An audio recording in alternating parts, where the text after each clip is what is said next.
പ്രിയപ്പെട്ടവരെ നമസ്കാരം. ഹായ് എല്ലാവർക്കും.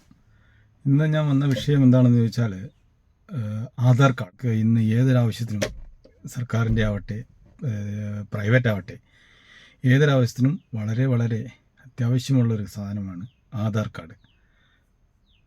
ആധാർ കാർഡ് ഇന്ന് പലരുടെയും അൺഓതൻറ്റിക്കേറ്റഡ് അല്ലെങ്കിൽ ക്യാൻസൽഡ് എന്നൊക്കെ പറഞ്ഞ് പലർക്കും വരുന്നുണ്ട്. അത് പലപ്പോഴും സംഭവിക്കുന്നത്, നമ്മൾ അക്ഷയകളിൽ പോയിട്ട് ഈ ആധാർ കാർഡ് പുതുക്കാൻ കൊടുക്കുമ്പോഴൊക്കെ റിജക്റ്റായി വരുമ്പോഴായിരിക്കും നമ്മൾ ഈ വിവരം അറിയുക.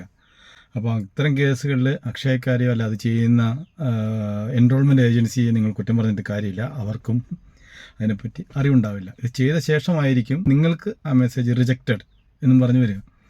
പിന്നീട് റീസണിൽ ചിലപ്പോൾ അവർ പറയുന്നു റീഎൻറോൾ ചെയ്യാൻ പറയും.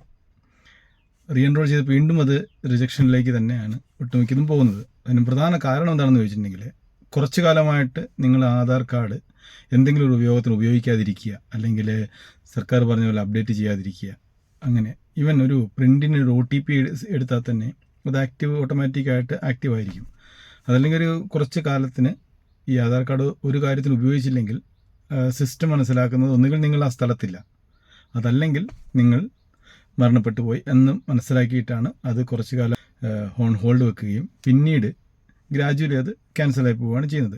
അത്തരം കേസുകെട്ടുകളിൽ എൻറോൾമെൻറ്റ് ചെയ്ത ശേഷം റിജക്ഷൻ വരുമ്പോഴായിരിക്കും നമ്മളത് അറിയുക, ഇങ്ങനെ ഇത് ആധാർ കാർഡ് നിലവിലില്ല, അല്ലെങ്കിൽ ക്യാൻസലായിപ്പോയി, അല്ലെങ്കിൽ ഓതൻറ്റിക്കേഷൻ ചെയ്യാൻ നടക്കുന്നില്ല എന്നറിയുക.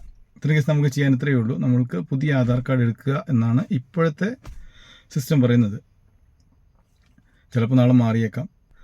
അപ്പോൾ അത്തരം കേസുകളിൽ നിങ്ങൾക്ക് നിങ്ങളുടെ ആധാർ കാർഡ് എങ്ങനെയാണെന്ന്, അതിൻ്റെ ആക്റ്റീവ് ആണോ അതോ ഇന്നാക്റ്റീവ് ആണോ എന്നറിയുന്നതിന് ഒരു ലിങ്ക് നമുക്കിപ്പോൾ കിട്ടിയിട്ടുണ്ട്.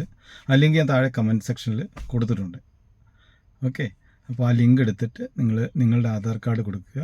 എന്നിട്ട് നിങ്ങൾക്ക് ചെക്ക് ചെയ്യാം നിങ്ങളുടെ ആധാർ കാർഡ് ആക്റ്റീവ് ആണോ അല്ലയോ എന്ന്. നമ്മൾ സ്കൂളുകളിലും മറ്റും കുട്ടികളുടെ ആധാർ കാർഡ് എസ്പെഷ്യലി നമ്മൾ പുതുക്കാൻ സ്കൂളുകളിൽ പോയിട്ട് ചെയ്തിരുന്നു.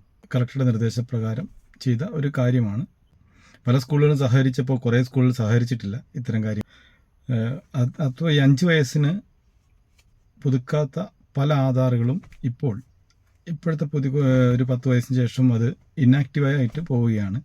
അത് സ്വതവേ അത് പിന്നെ പുതിയ ആധാർ കാർഡ് എടുക്കേണ്ടി വരും.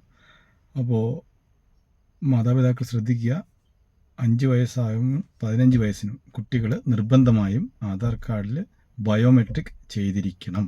അതല്ലെങ്കിൽ ചിലപ്പോൾ ഇതുപോലുള്ള വിഷമ പ്രതിസന്ധികളാവാറുണ്ട്. ഇപ്പം ഉദാഹരണത്തിന് ഇപ്പോൾ അടുത്തൊരു ചേച്ചി ഇവിടെ നമ്മുടെ ഹോസ്പിറ്റലിൽ പോയപ്പോൾ അവർക്കും ആധാർ കാർഡ് ഇനാക്റ്റീവ് ആയിപ്പോയി. ഇനിയിപ്പോൾ അവർക്ക് ഒരു ഓപ്ഷൻ ഉള്ളത് പുതിയ ആധാർ എടുക്കുക എന്നുള്ളതാണ്. അതിന് കുറച്ച് കാലപരിമിതിയുണ്ട്. ചിലത് നമ്മളവിടെ ഒഫീഷ്യൽ UID വിളിച്ചു കഴിഞ്ഞാൽ ചിലത് ക്ലിയറായി കിട്ടുന്നുണ്ട്. എന്നിരുന്നാലും നിങ്ങളുടെ ആധാർ നിങ്ങൾ സമയാസമയങ്ങളിൽ പുതുക്കുക, അല്ലെങ്കിൽ എന്തെങ്കിലും ഒരു ആക്ടിവിറ്റി അതിൽ ചെയ്യുക.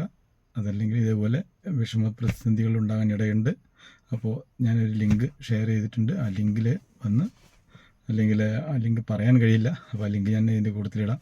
അപ്പോൾ ആ ലിങ്കിൽ പോയി നിങ്ങളുടെ ആധാർ കാർഡ് ആക്റ്റീവ് ആണോ ഇനാക്റ്റീവ് ആണോ എന്ന് നിങ്ങൾക്ക് തന്നെ സ്വയം ചെക്ക് ചെയ്യാം. ഓക്കെ.